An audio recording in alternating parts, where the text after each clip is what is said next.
All right, guys, thank you for waiting for this one. So this is Mariah Carey's Genius Level interview. I'm not sure if that's like a series of interviews or if this is just like a standalone thing with Mariah.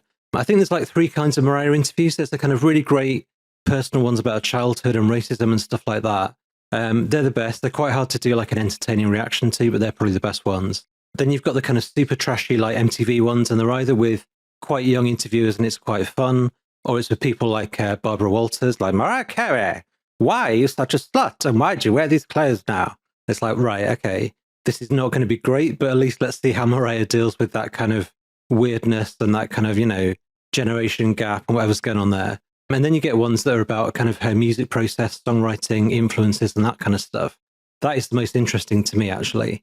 Like with most people I don't really watch any of their interviews. I probably watch more Mariah interviews than I have with like Lou Reed, David Bowie, Neil Young combined. Like these are my heroes. And I don't really want to know that much about their personal life. So that's been a bit of an eye-opener for me, like learning more about like Mariah, Whitney, Madonna, people like that. That is great. But what I'm really interested in is kind of how that music gets made. I'm kind of hoping this is one of those. Let's give it a go.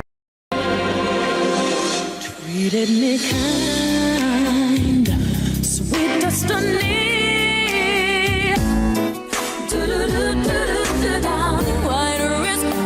There was a moment when I was able to say, if I do this, I don't want to be forced to do other people's material. Please incorporate that into your fabulous contract, and then, you know, we'll take it from there.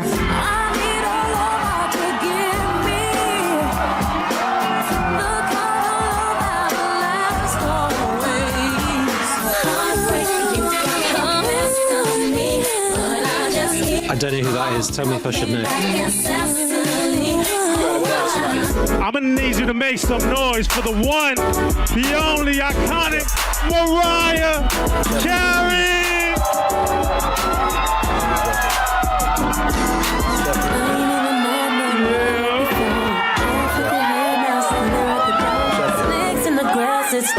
What's up? Thank you. You've accomplished so much in your career. I mean, when we're talking about over 200 million records sold, the Grammy Awards, 5 Grammys, 18 #1 singles, all of the accolades is amazing, and we celebrate you for that. Thank you. But at the core of that, you know, everything starts with a song, with a lyric, with the songwriting process. And we want to celebrate Mariah Carey, the songwriter. Thank you tonight. so much. It's so great to hear to feel the acknowledgement of the songwriting, because oftentimes people put that as a secondary thing. And for me, it's always been like the top of the gifts that I could ever be. I agree. So thankful. It's all there is. That's amazing. And congratulations on your nomination to the Songwriter Hall of Fame. Thank you so much. It's just amazing. So it feels like the universe, feels like the stars are really aligning for this conversation. I want to go back to the beginning with you, because you were around music. It's been well documented your whole life. Your mom is a singer and was a vocal coach. So music was always a thing that was in your life. But I was wondering, when was the first time that you stopped and noticed great songwriting? Good question. You know what's so interesting? That no one has ever asked me that question before. So that's kind of big, because I've been asked a lot of questions.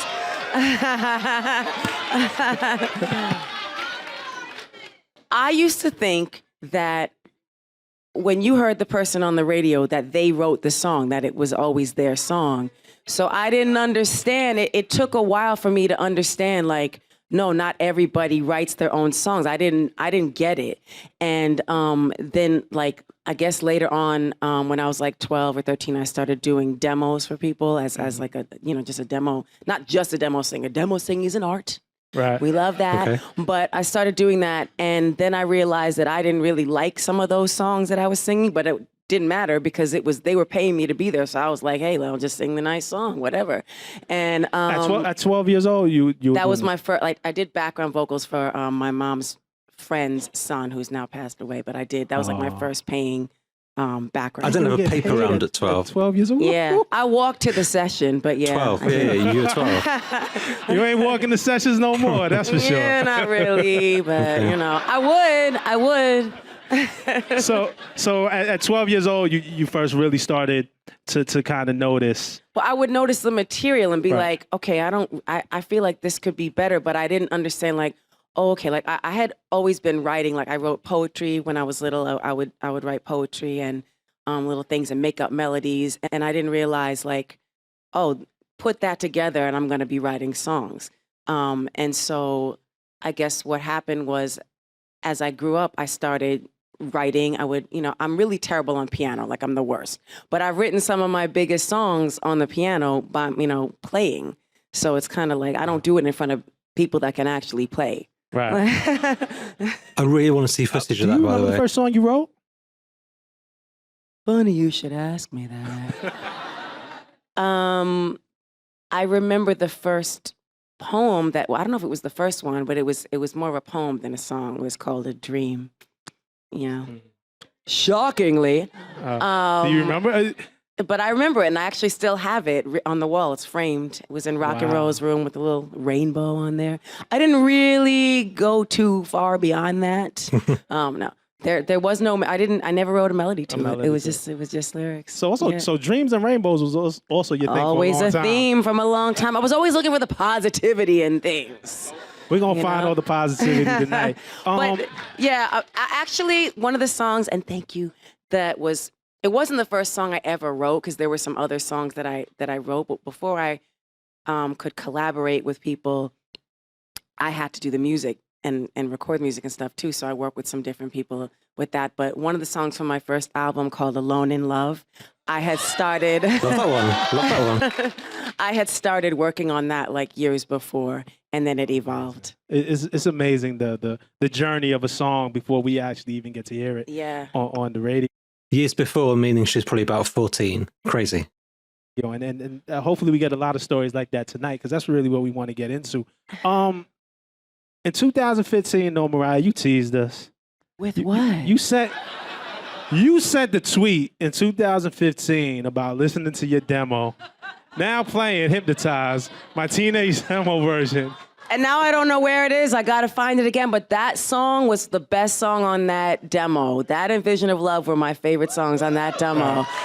That is a tease. That is definitely a tease. I don't know where it is now. What? And they were like, the label was like, it's too R&B. And now I realize why, because it was kind of like a sparse record with just chords and like I like the beat. Right. And it was a pretty melody, kind of like a minor, like haunting kind of a sound. And I would have loved it on the first album, but they didn't want to do it. Right. It's tantalizing. Like instead of, I don't know, like There's Got to Be a Way, we could have had like a minor key R&B kind of dark ballad on there. I mean, it is really tantalizing to think of like what's in her vaults, what's in her mind as well. She's probably forgotten more great songs than I've ever written songs. And I've written about 50 songs and they're all bad. They're all bad. You're not hearing any of them. I don't think I could actually remember any of them from like 20 years ago anyway. They're kind of recorded somewhere and they're awful. But that's kind of, she's one of those people that's got music flowing out of her. So she's just always got ideas, lyrics, unfinished melodies. Yeah, I wonder if one day like she'll ever release more rarities or if her quality control is really high and she wants to kind of release finished stuff. We'll see. So you don't know where it is now because you had it in 2015. What I'm getting at is you tweet things like that now playing, and then we get jealous. Like, why can't we play it too? It's been a rocky road for those 3 years, so I'm pretty sure someone swiped that demo, but I don't know. I don't know. We'll find it again. We'll find what it. happened in 2015? Actually, that would have been a great idea to redo that song or just put the demo out for this album. But who knows? Well, we'll find it. I wanted to ask you one thing because, the Lambs also are part-time detectives. Y'all be on it. Online a few years ago, there was this Mariah demo that leaked and nobody knew if it was real. And it was like a hand-pressing play. And it was like, that's Mariah's hand. No, it's not. And people have been... I don't think it was me. Do you know what we're talking about?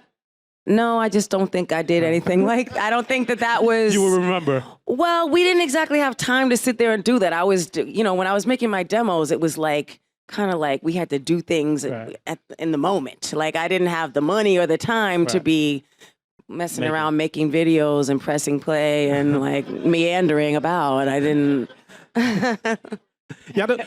We found a little piece on the internet. If I could play you this, can you say? I knew we were going to get into this type of a moment. I knew it. I like this kind of I stuff. actually thought this upstairs. I was deep. like, they're gonna hit me with a secret video. Go I'm gonna have to nerdy. Look at it. Yeah. Just confirm, deny. If you must, if this is the most important thing we could talk about. Oh, no. Oh. Nah, I'm This is just the beginning. Is this the beginning? Oh, let's roll the Lord. tape. Let's see. This is Vanishing, I believe.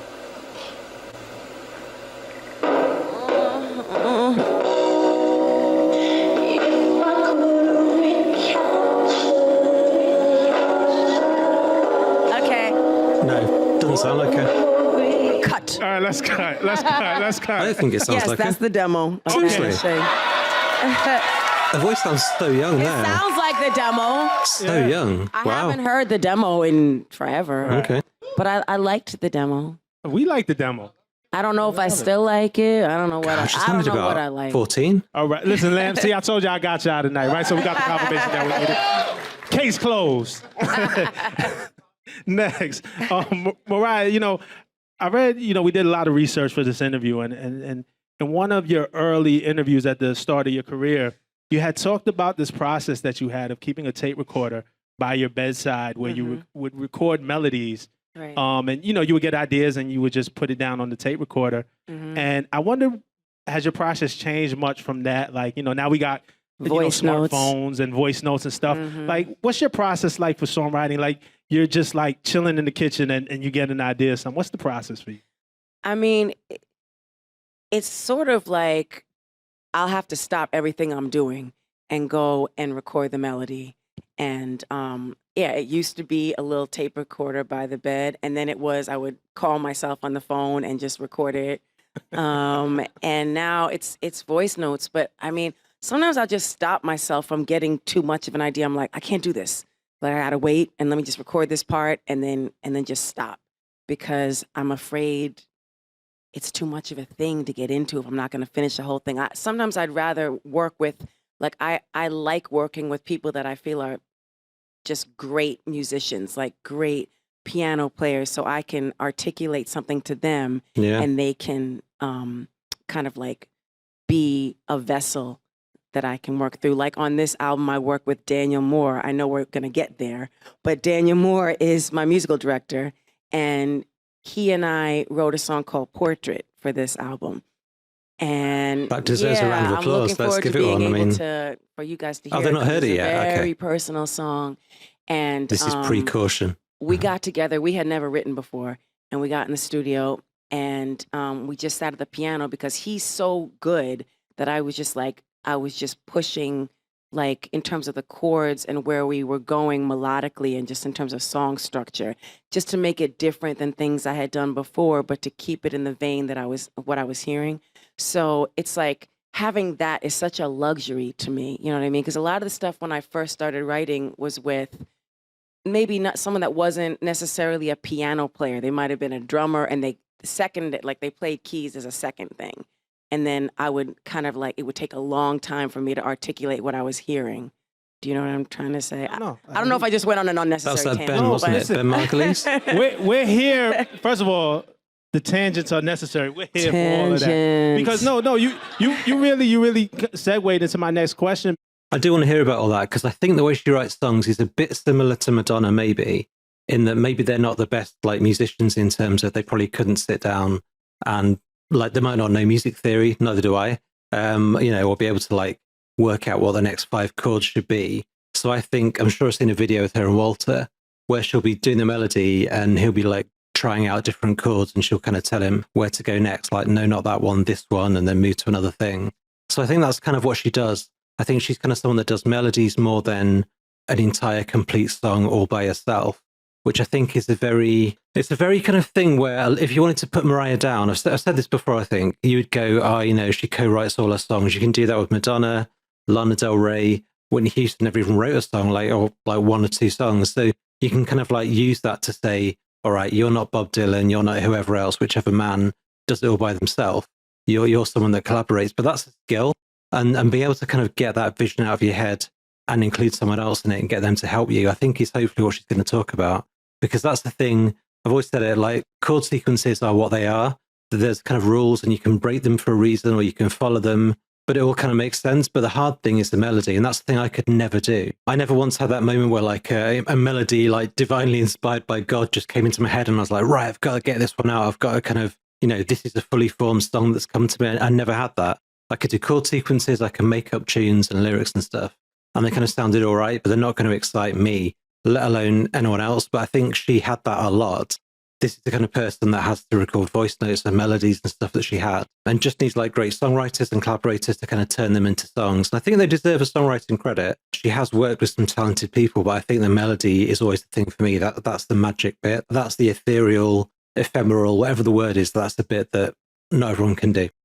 Because, songwriting is a very personal thing and a very sacred thing, I would imagine. So at what point was the next question, do you decide in the process to invite others and to, you worked with some also legendary artists with your songwriting as well and collaborated. So at what point do those collaborations start to happen? It really depends on the moment, on the song. Sometimes people will say, let's write together. And you just kind of made a moment pop into my mind when I was working on the album Rainbow. Thank you. It's a great album. Thank you. Diane Warren said to me, because she's her own, we love Diane, but no, we do. But she will make sure look, my song's a freaking great song. Like, you gotta, and I love her. I really do. She's one in a million. And she was like, let's get together and let's work. So I had written the song called Can't Take That Away, Mariah's theme. Yeah. Yes, he's got the Rainbow tour book right there. And I went to her place in Malibu and sang her basically most of what I was hearing. And then we kind of we finished writing it together. So sometimes I'll bring an idea to somebody that I know is going to have some input and some, bring something else to the table. But that was very much my experience that I was going through at the time, that song. It was like they can say anything they want to say. I was going through trying to get, I'll let the Lamely finish that for me. I was leaving, we're back at Sony. We love Sony. Sony is great. Yes, but at that time, I had to break free from that. And so it was kind of like an anthem for that. And then they were they didn't really support that one, but, we still like it. Listen, man. I love how complicated this story is. We love it. They gotta love it.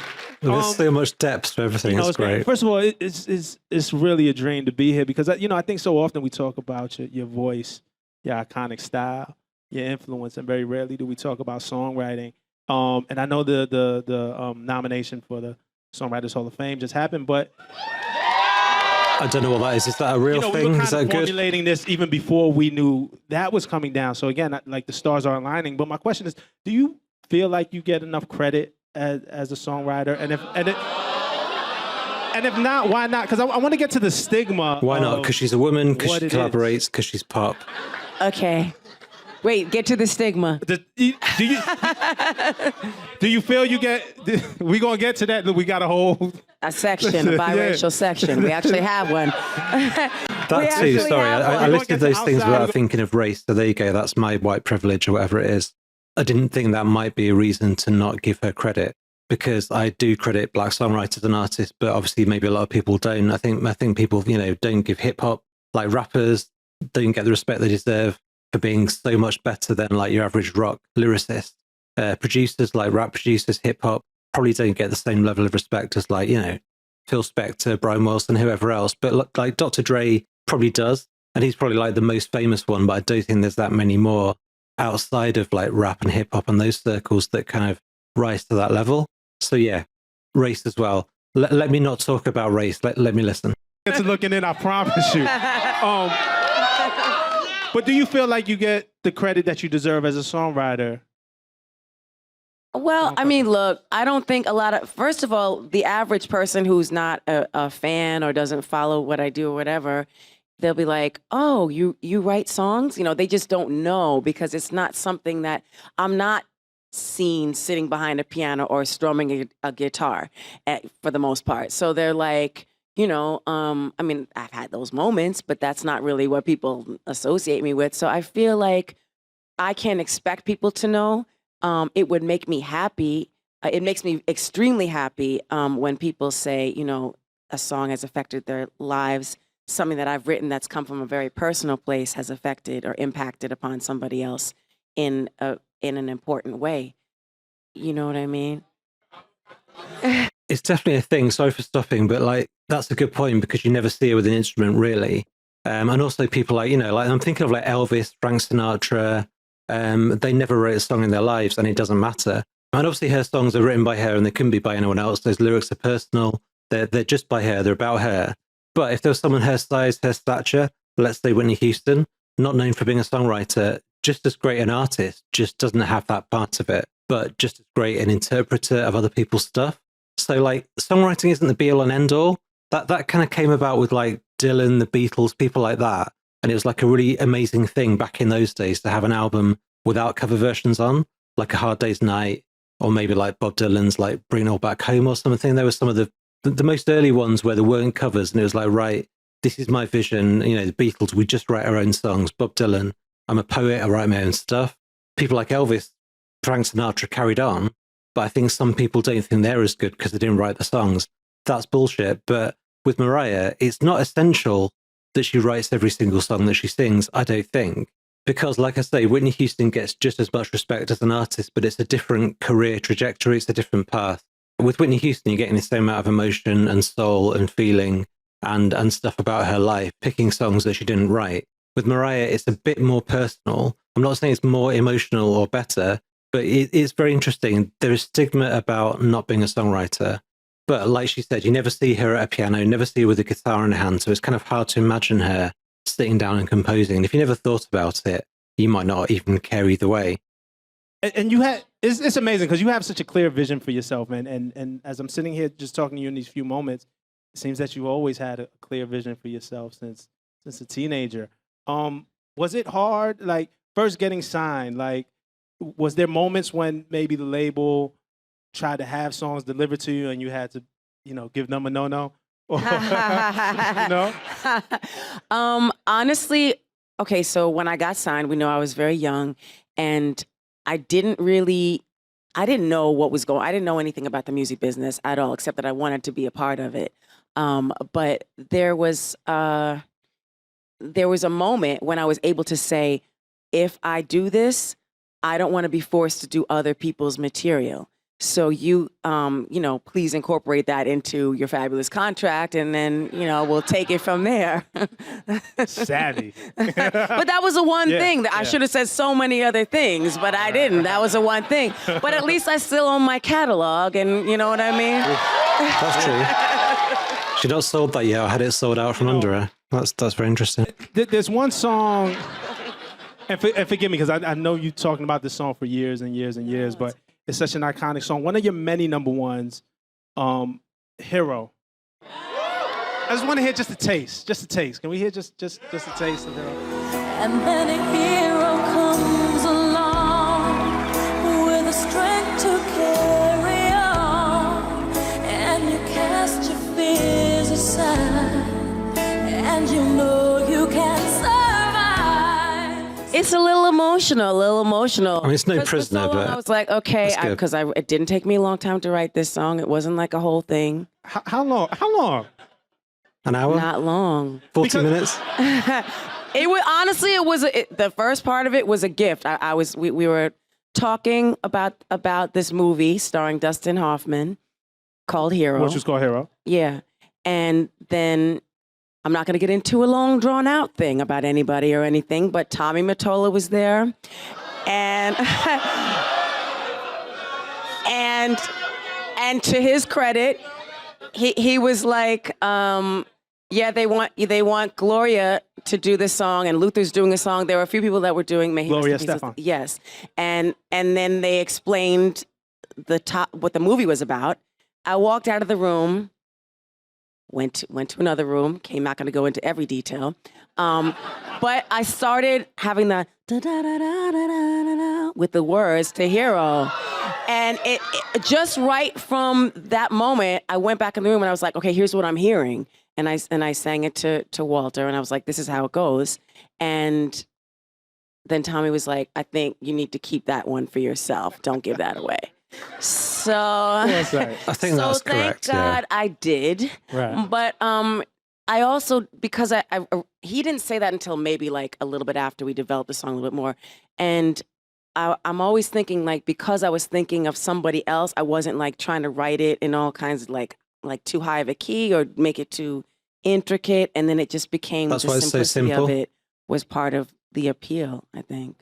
It's amazing. And That makes sense, yeah, because if she's writing that for herself, it might have been super complicated, have loads of other different parts, but because it's got such a simple melody, it's almost one that not anyone can sing it, but anyone can sing it to themselves, like in the car, putting the clothes on in the morning. You can kind of hear that song in your head and sing along. Can't do that with like Butterfly. You just couldn't. 25 years later, We don't know numbers. We don't. What I'm getting at, we don't. And my math is horrible. But the song is timeless. I don't quite recall exactly when it was.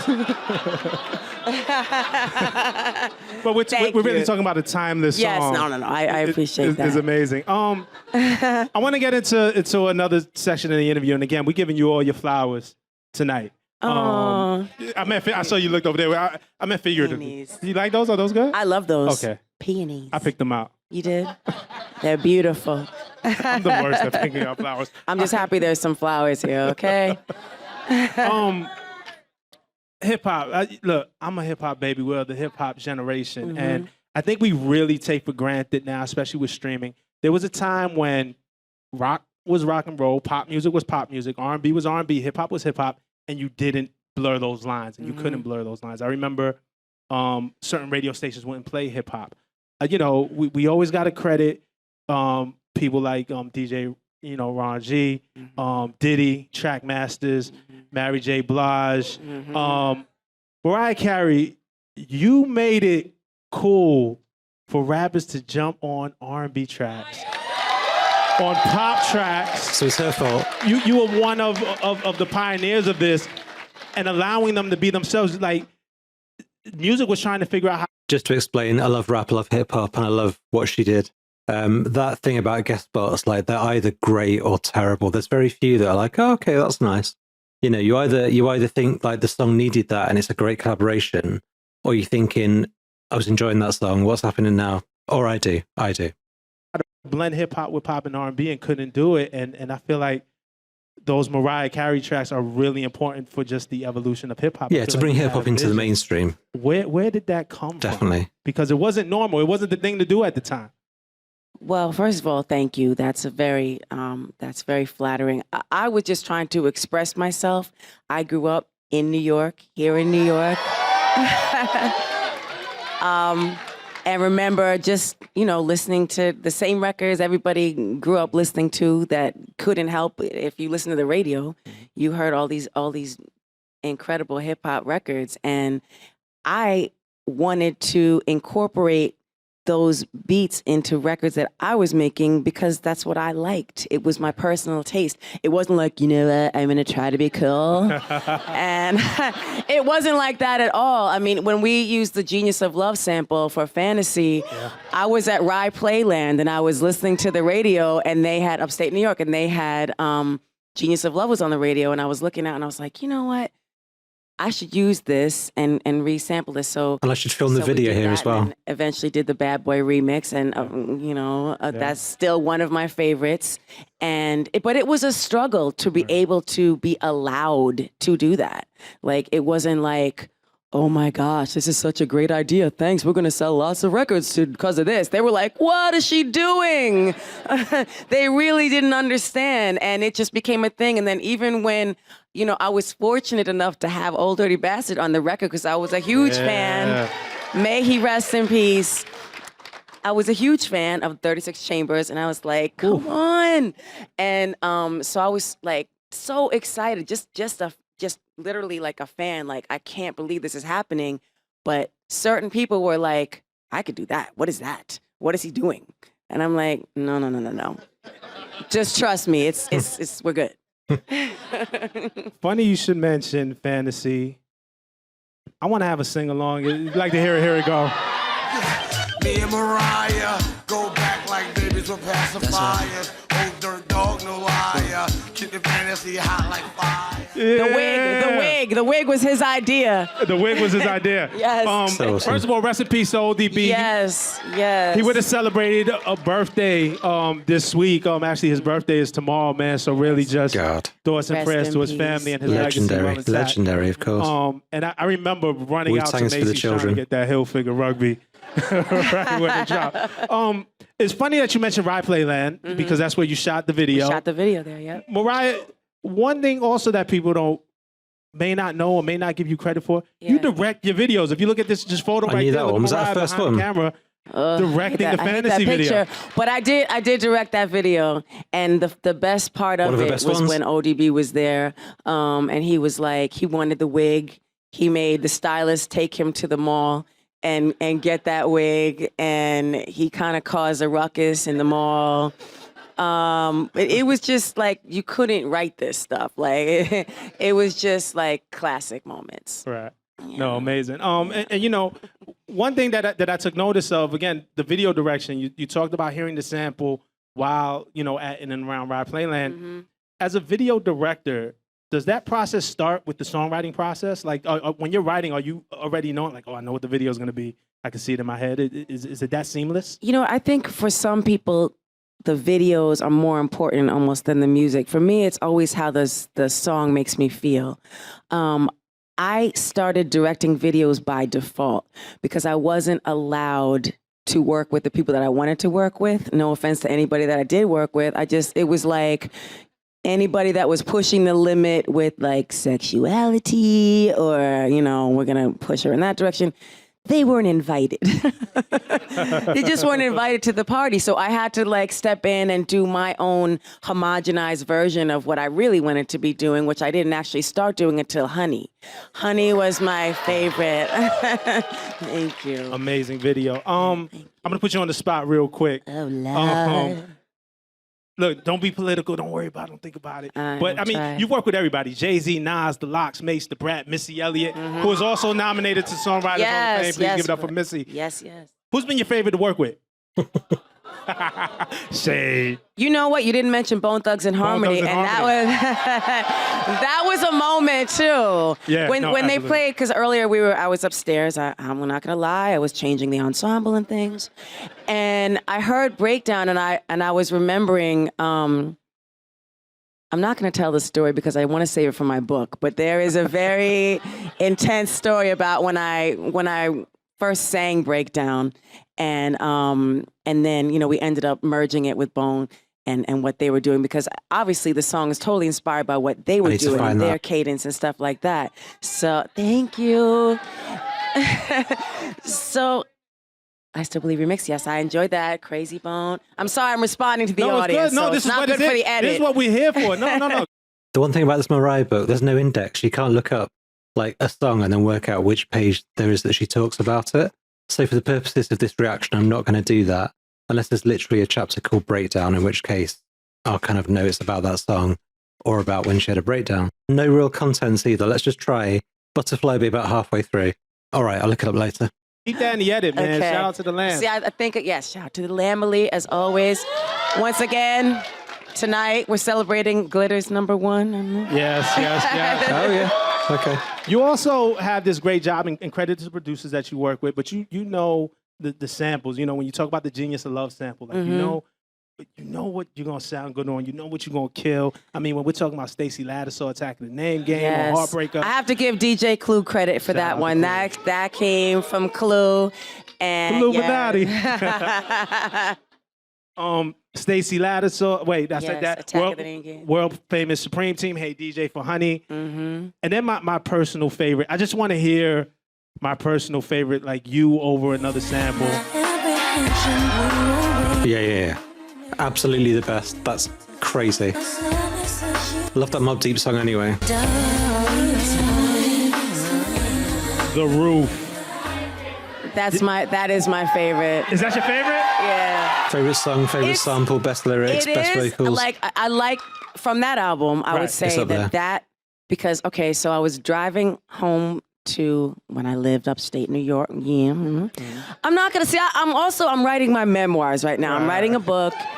So I'm trying not to give it all away. Book, give it, G. You can't Book, say it schmuck, but you know, I can tell you, but we'd be here all night, and I know everybody's got. We also don't got nothing else to do. But when I was driving upstate, and I was listening to the radio, and I was listening to Shook Ones, and I was like, you know, and then I said I really want. I started singing the melody of the hook on top of the original Mobb Deep version, and so then I ended up in the studio with Tone and Polk of Trackmasters and told them I wanted to do that part, and then, you know, such and such and such, bridge, and so, and then... Shout out to Havoc and rest in peace to Prodigy. Yes, She says that like it's such an easy thing.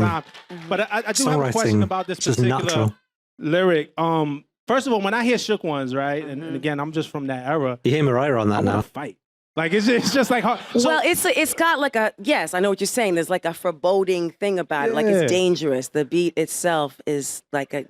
Sorry, it's foreboding, though. Wait, no, we got a whole section about vocabulary. We gonna get there. I'm not doing it to try and impress anybody. I literally have like, I don't know.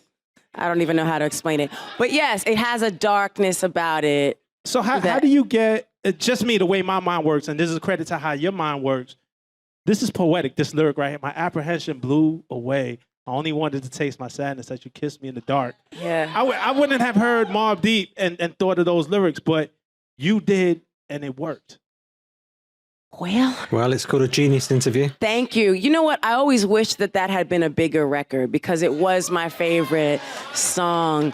And it makes me sad because, I mean, it shouldn't make me sad because the fact that everybody in this room pretty much knows the song makes me very proud and happy because I loved making the record. I loved everything about the video, the whole thing. And working with Mobb Deep, they actually got on the remix. And so, but you're right, it doesn't feel like you're going to write a love song on top of it, but the song is a true story. And that's all I'm going to say. Thank you and good night. At this point, did you not know? Was it the book when you found out? Yeah. We was going to get it anyway. Get the book. We was going to get it anyway. Okay, I want to go outside of all the hits, all the number ones, all the award-winning records that we know and we hear on the radio and we stream millions and millions of times. There's these beautiful written deep cuts. A lot of times it's the last song on your album that, you know, the Lamb's like where we really learn about you, where we really become connected to Mariah Carey. One of my favorites is Outside. Can we hear just a little bit of Outside? It's hard to explain. I did like a list the other day at work when I was bored of like if she did an Unplugged 2, which songs should be on there, and this was absolutely in there. It's my like downbeat Mariah Unplugged 2 personal. I'll give you a list at the end. That was beautiful. It makes me so happy that people actually even know this song because this is like a... I've never done this in concert, even when the Butterfly album was new. Like, we never did it. Right. But it stands alone as its own thing. It's kind of like, you know, it saved my life to writing. Thank you for saying that. Seriously. And for me, I mean, my mom and dad are here. I'm biracial. So nice to meet you. I'm biracial. But growing up, sometimes it was hard figuring out, you know, I grew up fine. But there were some days when it was hard where you just quite didn't fit in, you know, in one place or the other. And I remember you being one of the first celebrities that I saw openly talk about being biracial and embracing all the sides of you and everything that made you. And, you know, I felt connected to you in that way. And then obviously hearing this song. For you in writing this, where did the inspiration, what place were you in when you began writing this song? Well, I think the whole Butterfly album was like a certain sense of freedom and then also like a lot of, yes, definitely faith, a lot of introspective moments. And this was completely about being biracial. It's from top to bottom. That's what it was about. It was about not just being biracial, but being me and not feeling like everybody else and needing somebody and yet never having that person to connect to and say, oh, they're the same as me. Oh, wow. Like I'm okay. Like I'm not some weird alien from another, and yet I am. So But I think it works on different but levels. it- I think it really obviously some of was the me lyrics being- are clearly literally about race. But I think her songwriting is so good that you could see that about being neurodiverse or, you know, just feeling different to other people. So I think it's universal, although obviously it's exactly about what she says it's about. like I don't even know what she said, but I'm here for it. I'm here for it. But yeah, so outside, I've met people that have tattoos that say outside, that have the lyrics written outside. So anytime people have connected with that song, it's someone that kind of doesn't feel like they fit in with what's considered the norm. And for me, it always had a lot to do with being biracial because, like I said, ambiguous without a sense of belonging to touch. That's how I felt.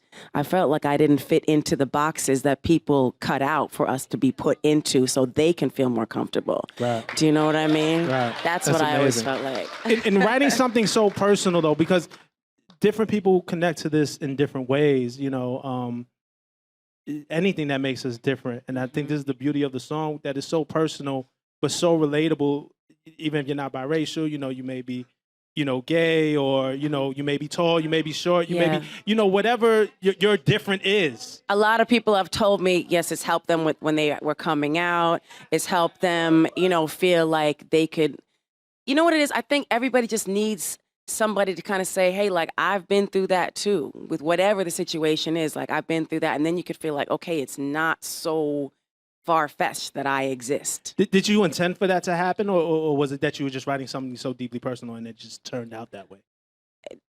Yeah. Okay. Okay. Yeah. Another song. Let's look. We're not gonna play it, but we're gonna show lyrics. I want to show lyrics Yeah. to Looking In. You know, it's funny again because Looking In is the last song on Daydream, just like Outside was the last song on Butterfly. I feel like, again, as a fan, it's really a payoff when you get an album more than just the singles and listen to an album, and you really learn about your favorite artist. But Yeah, as a fan, as a listener, I'm looking for that depth. Like, I like fun throwaway stuff. I like, you know, Heartbreaker, Loverboy. But if I had a set list for her to do like an Unplugged 2 next year, this is it, okay? Music Box, Close My Eyes, Circle, Petals, For the Record, The Wind, Everything Fades Away, Looking In, Yours, The Roof, Outside, Never Too Far. Is this too much? Portrait, Mine Again, Cry, and then My Saving Grace. I'm aware that she couldn't physically or emotionally perform that set. Imagine if she kind of didn't feel like she had to impress anyone. No DJ, no rappers, no guest spots, nothing like that. Maybe some backing vocalists. I would love that. I know that that's obviously not possible, but that's kind of the depth. That every album has got such a great variety. But there's those songs that kind of, you just pull them out and think, right, that is actually pure, unfiltered emotion, truth. You know, there's not too much else behind songs like Looking In and Outside. They're beautiful, but they're not made to go on the radio. There's nothing, they're not trendy. They're not trying to follow trends. They're not trying to set trends. They're just deeply personal. And I think Music Box is a great one as well, although it's not about her life. It's about music, I think, or God, or it could be about various other things, but I think it's literally about music. It's called Music Box, but like maybe that's the first one that's so personal and introspective, and then that leads on to stuff like Looking In and Petals and all that stuff. I'm not gonna sing it, but it seems as though I've always been somebody outside looking in. Well, here I am for all of them to bleed, but they can't take my heart from me, and they can't bring me to my knees. They will never know the real me. Yeah. Who is the real Mariah? Well, I mean, the verse before that goes, she smiles through 1,000 tears and harbors adolescent fears. She dreams of all that she can never be. She wades in insecurity and hides herself inside of me. That's the one. But I'm not saying that from a place of like, oh my gosh, look at my deep lyrics. I'm saying that. But you did, and we're gonna get to that. No. But the truth is, that song, I wrote that one in like 15 minutes when I was living upstate New York in having huge success. But I'm not going to talk about this because I just don't want to hurt anybody's feelings anymore, darling. We've all been through enough. But the truth is like, that needed to be written. I had to write that as like a therapeutic moment for myself. And yet certain people got annoyed with me when I wrote that because I was being honest. Okay. It was like the most honest I had ever been in terms of like lyrically. So it just, the melody and the lyrics came out of me. And then, of course, we share credit with people because we do. And it is what it is. Okay. Sometimes they fully deserve it. But sometimes when it's such an expression of you, it's like, okay. And you listen to the song, and where else could this come from? Right. No one else is conjuring that up. Right. You know, but it really needed to be said from, you know, in terms of my being able to exist. I had to breathe, you know, and I wasn't able to do that in my life. I feel you. Come on now. Darling, I couldn't sing Mary Had a Little Lamb right now, okay? That's why those I'm songs lucky are I'm the best. still awake. I just had a shot of espresso and here we are. We're getting really emotional right now. I mean, we'll be remiss if we didn't go. Can we just hit one more emotional? You know, we can tell if something is just some bullshit they're doing for A fun, little bit, just a little bit. or if it's real. And I imagine. This one doesn't fit with me in this that is so list. nice. I love it. Obviously, I know it's emotional. Thank It's you for about death. having me here. No, thank you for Seriously. being I think maybe because she co-sings with Boys to I Men, it really doesn't appreciate fit. it. I don't wanna like it as talk much about either. This record in particular.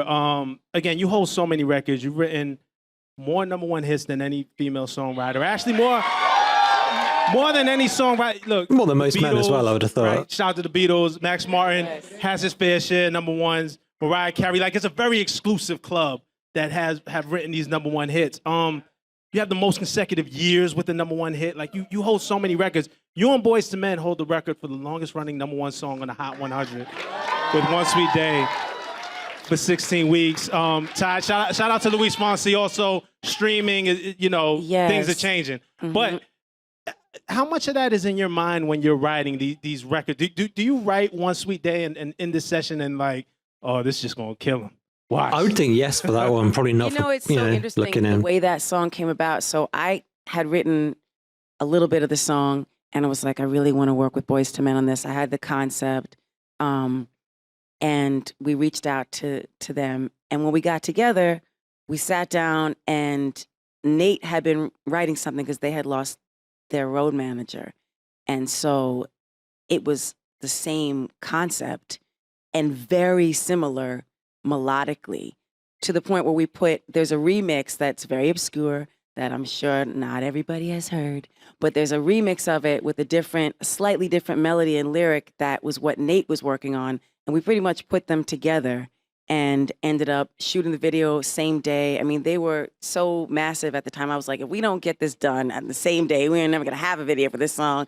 So let's just do it. And we weren't like, oh, it's gonna be #1 for so and so many days. We had no idea, but I mean, we hoped it would be big, you know. How important are those records are to you? You know, holding on to 16 weeks, and again, we know that streaming has kind of changed the game, and it's slightly different. Do you really pay attention to that stuff, or does? Well, I feel like One Sweet Day has its own moment, no matter whatever happens with streaming and everything else. It still did what it did, and continues to, you know, be a song that people will tell me helped change their life or helped them cope with the death of a loved one or something like that. So, you know, I'm still going to be proud of that song no matter what happens with streaming and this and that. I hear you. Speaking of the Hot 100, speaking of Billboard, we're gonna have to go here. There's one song that no matter what, every year will hit that chart. Prisoner? Halloween passes, Thanksgiving starts to approach, the weather gets a little colder if you're on the East Coast, and we're all playing this.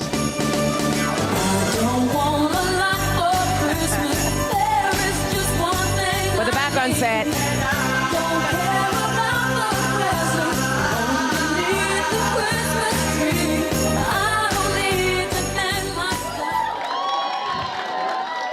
Again, we're giving all the flowers.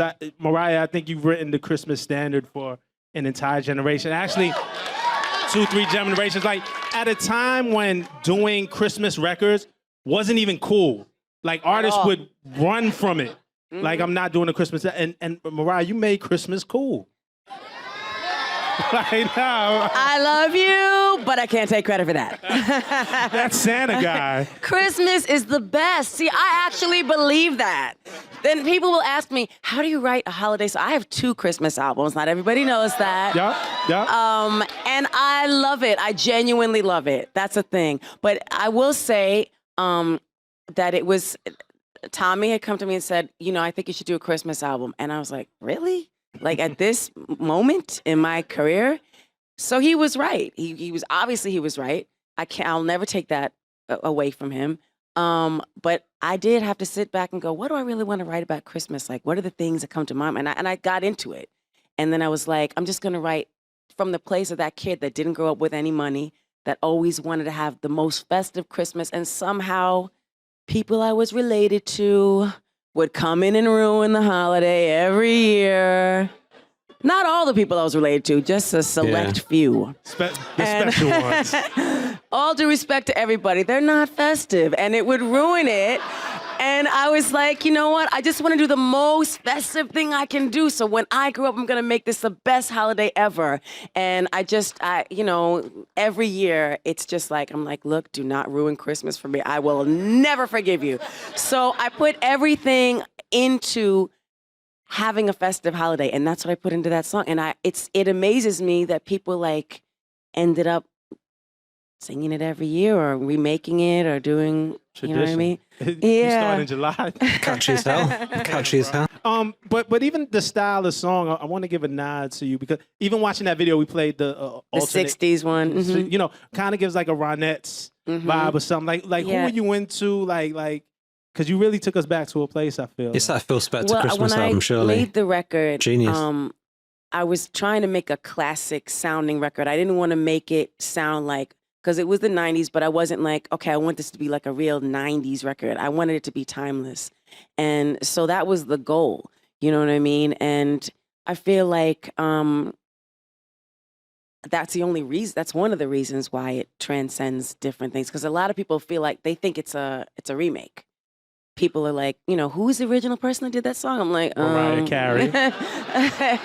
You heard. I can see that. Is that flattering to you, or is it something? I guess it should be flattering, right? But it's not. It's because that was my goal. I didn't want it to sound like something that was new, So I'm Amazing.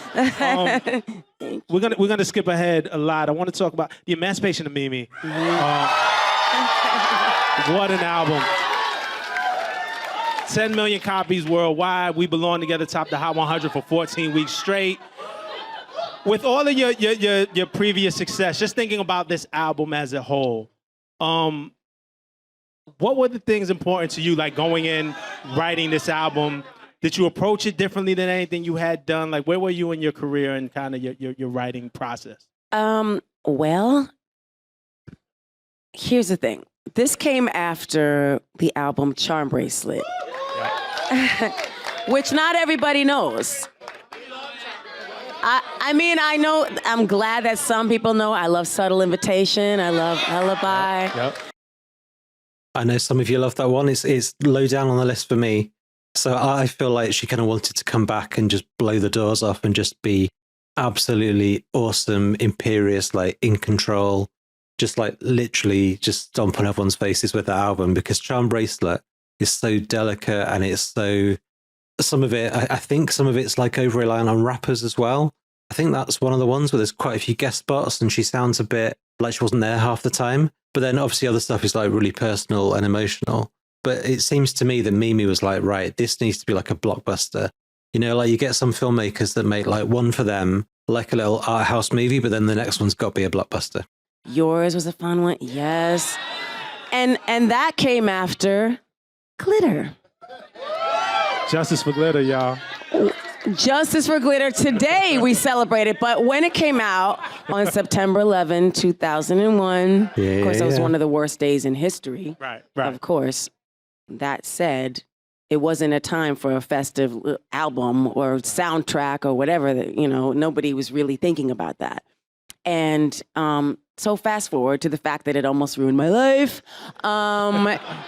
And I let it because I had put so much into the, forget the movie, but the soundtrack, I really, I think there's some really good songs on it. Still one of my favorites. Love that one. Love that one. But I love Lead the Way, Never Too Far. Yeah, sure. But, and even Loverboy, for whatever it's worth, which would have been a different song, but then I'm not going to get into that story. There's so much that she's not going to get into. I love it. Oh my love gosh, there's so many stories. Yeah. So much. So did you have Emancipation of Mimi? Was there? There should be like a separate interview, not called a Genius interview, called the people that have fucked me over throughout the years interview, where she just goes through like a list of twats and people that have just kind of made her life a misery. And for whatever reason, she felt slighted by them. Just get it all out in one go. It would be cathartic and like really funny. What I'm getting at is I was coming out of, okay, so Glitter was like, people looked at it like, oh, that's her downfall, that's it. So then I signed with Universal. Doug Morris and I had this incredible meeting, and he was like, I believe in you, such and such. And, we did the Charm Bracelet album, but I think had they released different songs from that album, it would have done better. But, everybody was like, oh, let's have a sob story. Let's release Through the Rain. I wrote it. I'm not hating on my own song. A little bit, maybe, but I'm not. Yeah. I don't mean to. And I do love Lullaby. But with that album, it was like there was something to prove. And then we didn't really prove it because it wasn't a big hit. So she released the singles Through the Rain, Bring On the Heartbreak, and Boy I Need You. I probably would have released yours, maybe Boy I Need You. I don't like it that much, but obviously it's like a very catchy song. Your Saving Grace is great. Subtle Invitation, maybe. I mean, there's honestly, looking at that track listing, there's not too much on there that I kind of released instead. I don't think there was enough on there to make that a hit, whatever you put out. And then, I mean, you know what? I still love that album. I really do. There's some songs that I really love, but then when I was working on the Emancipation of Mimi, it was much more like, let me just really, really go deep and just try my best. And not that I didn't try my best on Charm Bracelet, but it was like for the first time I worked with Pharrell, and everybody loved, they were like, say something needs to be the first single. And then when L.A. Reid came to the label, he was like, did you work with Jermaine yet? I'm like, you know what? We haven't gotten back together and worked together. And then we got together, and because we had written Always Be My Baby. Of course. That was, yeah. Shout out to Jermaine. Yeah, on the You guys Daydream have a album. special chemistry. We really do. I love JD. He's like one of my favorite people. Jermaine. And then the Emancipation of Mimi became this record that I still love so much to this day. Amazing. And I also want to say rest in peace to Big Jim Wright, because we wrote Fly Like a Bird together. Some of the best stuff with the him. ups and downs. Love him. That we went Love through. him. He was a brilliant musician. And Circles, somebody said Circles before. Yeah. Joyride, that was Young Genius. That he was 15 years old. He did the beat for that, and we wrote. 15. Yeah. Your Girl, yeah. Scram Jones. That was Kanye. Yeah. Yep.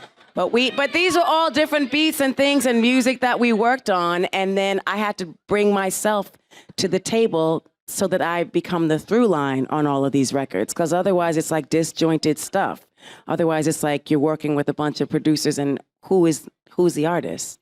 And some of her albums do sound disjointed. There's a couple. That's amazing. Equals MC Squared, Charm Bracelet a bit. But she got it right on that one. For this next part of the interview, I named this part of the interview Mariah Cabulary. That is a new one that I haven't heard yet. If you love it, you can keep it. If you can hate it, I'm keeping it if that's okay. It's yours. It's yours. Okay. My gift to you. I just want to show, we're going to flash quickly some lyrics on the screen, or just some beautiful words that we never hear in song. And I want to give you credit for it. From My All on the Butterfly album. Emblazoned. Amazing. Let's go to Heartbreaker from Rainbow. Like, I never said the word incessantly in my life until singing this. And I thought about it when I used it. I was like, you know what? Is that too much? Did I go too far there? Nope. Another word. Let's go to Melt Away. Rhapsodize. Then you do it again on Did I Do That? rhapsodize again. I know, I used it twice. These are the That's one too moments that I far. That's one too dread far. when I'm writing and I'm like, wait a minute, but I use that and it'll be like on an obscure song and I'm like, but some of the fans are gonna notice, they're gonna notice. And then finally, your 2014 album, Me, I'm Mariah, the elusive Chanteuse. What was it? I'm trying not to look too far that way because my lighting director's gonna be like, darling, it's not a good angle. No, just the album title. I didn't know what Chanteuse was. Chanteuse, the elusive Chanteuse. I had to look it up when the album came out, and then I kind of had to look it up again before the interview just to make sure I was right. I think it's amazing. I think, you know, I've spoken to fans who English wasn't their first language and have said, shout out to Nat, who helped me prep and research for this interview, had told me a story is that English wasn't her first language, and listening to music, and particularly Mariah Carey records, helped her, you know, like learn English. And we just don't hear these words, and there's so many words to choose from, and we hear the same words in the same songs over and over again. And I think just the way your creativity of just coming up with these words that we never hear, where does that come from? Like, do you challenge yourself to do that, or does it just come out naturally? Honestly, sometimes it's the first thing I think of, and then I have to dial it down and be like I said, like incessantly, like with Heartbreaker. I mean, it's such a poppy, like cute song, and then you're like, but incessantly, do they really know what that means? And then I'm like, you know what? I'm just gonna use it because if you don't know, then now you know. You don't know, now you know. Yeah, that's good. And I think it's all part of her not being lazy at all. Like even on songs of hers I don't like so much. I'm trying to think of one like Bliss or something that I know some of you love and I don't because of her vocals. There's like 4 or 5 different vocals. It's very, very complex. Vocally, like there's no laziness at all. There's no kind of autopilot. Like Hero is probably the closest to that because she wasn't trying to write like a Mariah song. She was trying to write something for someone else. And it's when a hero comes along with the strength to carry on, like very simple, easy language. But then when it's for herself, it's like 5, 6 syllables. I don't even know like where it comes from sometimes, but it's just, I think when I was growing up, my mom and dad they would use words that I didn't know what they meant, and then I have to just learn them. And I mean, I am not a scholar by any shape of the stretch of the imagination, but I happen to like somehow throw these words in songs every now and then. Like somebody said to me about trepidation in With You, and it just came to me. It's not like I'm like, let me look up a word. Occasionally I'll look things up so I don't repeat myself over and over again. But it's funny because, okay, Rock and Roll are 7 years old, my babies, them kids. And I bring them on stage sometimes, and then I'm like, well, can you learn the words to the song? Because I'll be doing like Always Be My Baby. Because even on that, I'm part of you indefinitely. They don't know how to say that. And then they say to me, because they like have their own favorite songs and stuff, and they'll say to me, your songs are too many words. They're hard to sing. And I'm like, okay, you don't have to learn it. Kids these days. I mean, really, how dare they? Listen, they're gonna love it when they start entering the spelling bees and all. They're gonna love it when it's their catalog. Facts. True all that. right, guys. True that. Caution out, November That's funny. 16th, Friday. Can we get into the new album, please? Yes. How about you get the fuck out? Get the fuck out. How about you? Hey. Yay. Do the kids know the words to this one? Oh, well, unfortunately, they figured it out. But what they have turned it into is get a fun cow. Okay, I can never hear that again. I can never You gotta hear get that fresh one. again. You gotta get one. For Christmas, all I want is a fun cow. See, I don't like to merge those two songs. Honestly, I was like, you know what? This is just, I wrote it with Bibi Borelli, and I love her. I love her. She's amazing. We were in the studio together, and it was just a vibe. 1985 to the beat. And Yeah, shout out to 1985. yeah, so we were in the studio, and it was just like the vibe of the record. It was like, you know, it's not that serious. Right. Like sometimes it's just about a fun moment, and you know what I mean. So it became my anthem for a time. I was like, you know, it was so stressful. I was like, this is my song. I'm putting it out. I don't care. So the F-bomb right on the first single. Let's go, take that. But it Caution. wasn't even like a real, like, it wasn't even like it's like the single. It was like just a fire starter. And I was happy that people liked it because I was like, you know what, this isn't I'm not saying this is my world's greatest song, but you know what? Sometimes you need to just say, like, how about you get the fuck out? It's definitely a mood. How did you approach writing this album, going into Caution? What were the things that were important to you as a songwriter? Really, it was just getting back in the studio is like such a safe place for me and the right environment. Like I had been outside of that environment for too long and doing too many superfluous things that I really didn't need to be doing. And then I was just so happy to be back in the studio, and I really wanted to collaborate because, you know, occasionally or sometimes like the thing is like, let me sit alone and really rack my brain and write these lyrics because I need to express that as a full vision. But then one of my favorite things to do is collaborate and go back and forth, like sit here with you and be like, how about this, how about that? Like really have a dialogue about it and then come up with an end result. And so I did a lot of that on this record. No, that's dope.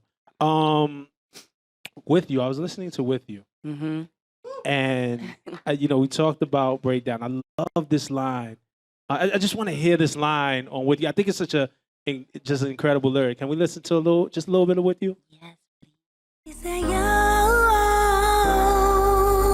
I've been loving you so long. Ever since that one song, you ain't gotta break down your story.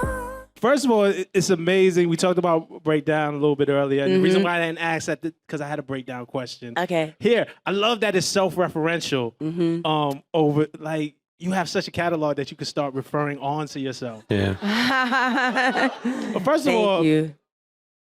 was this a real pickup line? Did somebody tell you this? I want to know. I need the tea. People say stuff like that. We made that up. Okay, so I was in the studio working with my friend Prince Charles, who I love. We wrote 2 songs together, actually 3. One of them we didn't use. This song called Angels Cry didn't make the album. But, and I have never talked about that until this moment. And maybe one day I'll record it. But anyway, I was like, let's reference that because it just made sense then to use Breakdown in the next line was kind of like, you know, I've never done that, but I don't know if I've done it before, if I've referenced another song. I don't think so. Yeah, it felt like it was the first. Oh, you'll always be a part of me no matter what you do. And for the record, can't nobody say it and give my all to you. Yes. Okay. I told you underneath the stars that you belong to me. It's obvious that we just can't let go of us, honey. Okay, so she I has. told you NTT. they some detectives.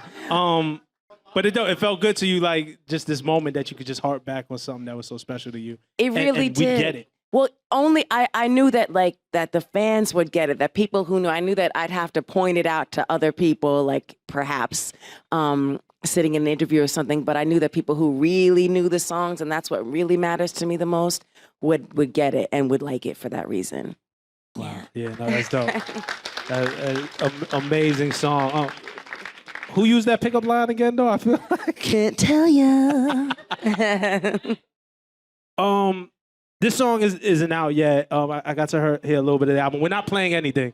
No, November 16th. I want to save some of the excitement because we did all these instant grads. Yeah. And I just hope that was a smart thing to do. Okay, good. I just want to talk about one that 8th grade Okay. is a dope song. When I saw it on the track good listing, one. I'm like, what is this about? Right. 8th grade. And you have this lyric, you sing, something is telling me you're ready, am I wrong? Maybe the lyrics are too heavy in my song. Yeah. How would you feel if you had me, then I was gone? Yeah. Well, 8th grade was a very tumultuous year for me, darling. You know, I don't know I how old dyed that my is. hair orange How old's that? the year before, and I was trying to grow it out, but with the texture, it just takes a while. It just wasn't good. But that feeling of insecurity and being like, you know, melancholy about things, that was why I just made a rough title of 8th grade. It was called 8th Grade Rough. And then we just took the rough away. I was like, should we keep 8th grade rough or just call it 8th grade? So it's 8th grade because at that moment in time, there's a certain feeling that you just can't manufacture that is like when you're growing up and it feels like the world's going to come to an end if the person that you have feelings for doesn't feel the same way. And that's what that song is about. No, that's awesome. And amazing. And maybe the lyrics are too heavy in my song. I just thought it was such a fitting line for today. Do you sometimes feel like that, like as a writer, like, oh man, this is just gonna go over their heads? I guess we kind of talked about it a little bit with the "with you" line breakdown reference, but do you feel like, oh, they're not gonna get this? It's not that I ever feel like people aren't gonna get this. They might not get what it means to me specifically. You know what I mean? But it's not about that, because if it affects somebody else and they can apply it to their life, then that's the most important thing. Okay. Yeah, give it up. And we talked about hip hop and your love for hip hop, and I mean, you are a part of hip hop. Like Mariah Carey is just as much part of hip hop as anybody else. I could. No, you sampled Lil Kim's "Crush on You." Crush on you, yes. I feel like I got to visit you in LA, and you played a little bit of the album previous to this interview, and you had given a story of this was a beat that you always wanted to use. This was a song that you always wanted to do, like forever, right? Yes, it was always one of my favorite records, and I still think it's one of the best records that we can ever the original, use. right? Yeah. Yes. So, when we wrote the song, the "A No No" on top of it, for me, that beat is just like, you can't deny it. It's a feel good record. You know what I mean? It's one of those ones that is timeless. But we did our little thing on top of it, and I'm glad everybody's liking it. Yeah. Now you did big things on top of it. And we talked about your sample and your ear for sampling. Earlier this year, you were sampled by this artist that maybe you guys heard of. Maybe somebody's heard of this him, guy named Drake. Sample, also a kind of an obscure. I never got into Drake. Never did it, sorry. Obscure version of Emotions for his song Emotionless. I'm assuming you had to clear the sample. Yes, I did. When you first heard it, though, what did you think when you heard the Drake version of Emotionless using your sample under? What struck you? Well, I heard it over the phone at first, and I was like, oh, I'm sure they're gonna speed it up because of the Lauren, Nice for What that he used. Yeah, I was like, oh, it's probably gonna end up this is probably just a little snippet of what they're gonna do. But no, they ended up using pretty much all of it. So I was like, okay, well, I'm so glad they liked it. Okay. Is it one of those samples where they just take the thing? Scorpion had so many tracks on it. Really one of the standout tracks. I think everybody was like surprised and shocked. It was like, oh, it's a Mariah sample. This is so cool. I was very flattered by it. I was very happy that they chose to do it. I feel like you got to get them back now. If you had to sample a Drake song, what would Mariah go over out of Drake's catalog? What's the diss record that the back new one, back to back. Yes, okay, I would back use to back. back to back. That was one of. Okay, so this reminds me of Mobb Deep in the Roof again. Back to back. I'll try that. And now somebody's going to use that, so now it's foiled. No, hold on. Now it's foiled. Where's the camera? There's my camera. If you sample back to back and try to sing over it, we know where you got the idea from. No, we're not accepting it. We're sending it back. When Mariah's ready, she might do it. Just sit back and wait and control yourself. Back to you. But thank you. I like this guy. But I love that record. I do love that record. I'm a huge fan of Drake's, and I was very flattered, and I was honored that they used the sample. I just want to listen to your hip hop playlist, because I'm thinking about The Roof or Super Hard Record. You talking about back to back. I love back to back. Amazing. It's a great record. Finally, I want to stop. I could sit up here forever with you, but I want to kind of wind down a little bit. And when you look at your career thus far, is there a song that you're most proud to have written? You can't answer it for her. She got to answer the question. You reference so many of my favorite songs that are like personal. The only song you didn't bring up that I love, Underneath the Stars. Somebody said it. Close My Eyes. Oh, Close My Eyes. It's really one of my. It's such that was a on my real. Unplugged list. What do you call it? It's a representation of like 4 years, because I started writing it and then I stopped writing it and I picked it up again. And it's a lot of truths that I was telling during that song. And it's not like, oh wow, what a great vocal performance or anything like that. And it's kind of an obscure sounding record. But it's very much like a snapshot of me. Awesome. Yeah. Would you say that's the most proud, or one of the ones that you're most proud? I don't know if that. I mean, it makes you proud. I'm proud of it as a songwriter. Yes, I'm proud of the fact that people have told me it's helped them get through like really serious abusive situations and stuff like that. People all across the world. But it's not like my most famous or well-known song, you know what I mean? But it still matters to me. Okay. Yeah. What about your best? If you had to judge it on the best song you ever written, now are they one and the same? Is it a little bit different? Is it hard? You really want? I don't know. You know what? It's like, how do you measure that really? Because songs, they Anytime you span need a friend. different periods of time, and it's like I like things that can stand the test of time, where you'll be listening to it years from now and it won't sound dated. You know what I mean? And so I would leave that up to the fans to decide what the favorite song. You know what I mean? Probably one of the piano vocal ballads. Okay. You know what I mean? Okay, amazing. Everything. They're all amazing. Stream them all, and then caution when it comes out on Friday. Yes, and on Caution, I'm curious to see how fans are going to react to Portrait. That's one that I'm looking forward to seeing. Yeah. That's one to add to the list, isn't it? Definitely. Finally, lastly, I want to ask you, because I think you're such a great example for songwriters and creatives in general, and particularly young women as well. And you know, I think you have been through a lot. I think you kicked down a lot of doors, blazed a lot of trails. If you had to give any advice to young female songwriters, what would it be? I would love for somebody to be able to get something out of this that can maybe help them in their young career.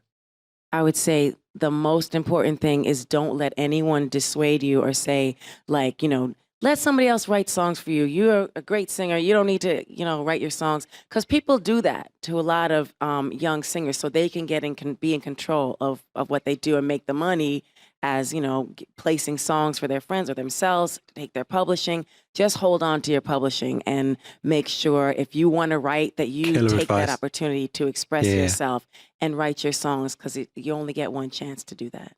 That's amazing. I swear, I think if that can help just one person right there, I feel like our job and what we did here tonight is done. We're good. Yes. Mariah, I want to thank you for coming to Genius. Thank you so much.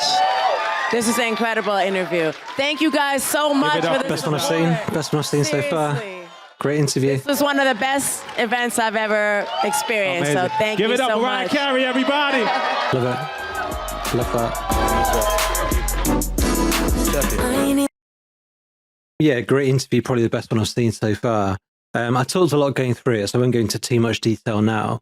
But what I love about that, obviously, is how down-to-earth, relatable she is, how intelligent, clear-headed. That advice at the end, after all this about her career, is just hang on to your publishing, like get your rights, get your songs, and probably don't let too many people try and get those credits from you when you're kind of writing the songs as well. I mean, I was kind of thinking about that first album, like Ben Margulies, who's someone I don't know anything about. I'm not going to try and slander him or libel him or whatever. I don't know anything about him. But I've read some comments about him taking quite a chunk of all the albums up to like Daydream or something like that. Like, even though he's not on them and didn't co-write any of those songs apart from the first album, the deal he signed allowed him that, and she allowed that to happen due to not knowing or naivety or whatever it was. Like, I'm not dissing Mariah. I'm just saying, like, that's such great advice, is to be in control of your stuff. I mean, where it kind of gets a bit murky, and they didn't get into this that much, is like how much of a song credit you get for a melody, how much record sequence, how much of its production. I'm very interested in all that. Well, that's quite niche. But like, what I'd say about some of her songs is anyone could do the songwriting in terms of the chords. Like, there's a song called Love Takes Time, obviously first album. I love it. And I play that on guitar quite often. The chord sequence of that is just like, it's called Pachelbel's Canon. It's some like kind of piece of classical music from hundreds of years ago. And it's got like 8 chords. And that sequence is really famous. Like, you will know it. I might play it for you in a minute. Yeah, I could do that. It might sound all right. Anyone could have come up with that. But he gets the songwriting credit on the #1 record because she didn't come up with it, he did, or whatever. I'm fascinated in how that all works. But I think, obviously, to not hold on to any bitterness is important, to recognize that it was a collaboration, and she had that with Walter as well. And obviously, he did very well out of it. But then he did come up with like the entire backing track for All I Want for Christmas and other stuff like that. So it's not to say that she deserves full credit and everyone else is just some kind of stooge that went, have you tried a C? Have you tried a D minor? Like, I'm guessing if she could have done it by herself without crediting anyone, she probably would have done. But, you know, she does give that up, and she kind of gets the co-producing, the co-writing, just like Madonna. Very similar, I think, the way she writes with like Patrick Leonard. Like, she would have the lyrics, the melody, maybe some chords as well, maybe not. And she would obviously influence how the song sounds, but not enough to get that full credit. It is what it is, but I think it's one of those things where maybe if they were male, maybe they'd be given that credit a bit more, even if not legally speaking, like in the public eye. People are thinking, yeah, Justin Timberlake is a songwriter, even though I've never seen him with like a guitar in his hand or a piano. Whereas they find that harder to believe with like Madonna, Mariah, whoever else you want to name. Great interview, really wanted to get to that one and really enjoyed it as well.